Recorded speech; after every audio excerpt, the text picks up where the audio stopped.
Bien, alors maintenant on va passer à une autre section ici. Nous avons ici une section avec trois types d'objets qui servent que à faire des déformations, ou qui sont là pour faire des contraintes sur les autres objets.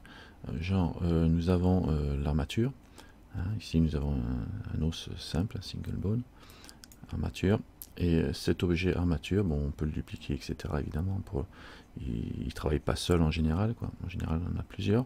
Ça va servir suite à des processus de contrainte entre les objets et la forme de l'armature, on va obtenir des déformations de l'armature. Par exemple, si on a un personnage avec les bras, les jambes, etc., et qu'on met les bones, considérons ça comme des os au niveau des bras, etc., quand on fera bouger l'armature, le personnage va se plier en même temps que... Donc on va donner vie à nos personnages avec ce genre d'outils. L'armature sert pour les animations, principalement au niveau de Blender. On peut se servir pour d'autres choses, mais c'est un très bon outil d'animation, enfin, qui servira pour les animations.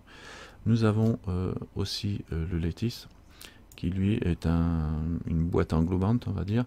Si je mets une tête de Suzanne dedans et que je l'associe avec le Lattice, quand je vais déformer les angles de ma boîte, Suzanne va suivre la déformation.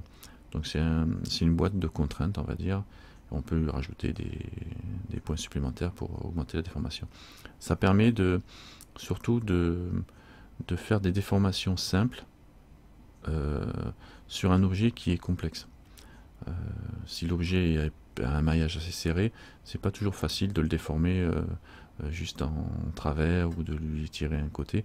Donc là on a une boîte englobante qui est plus facile à manipuler que l'objet lui-même, donc on se sert de ça. On a aussi dans le même genre l'Empty. L'Empty qui est pareil, sauf que c'est pas une boîte.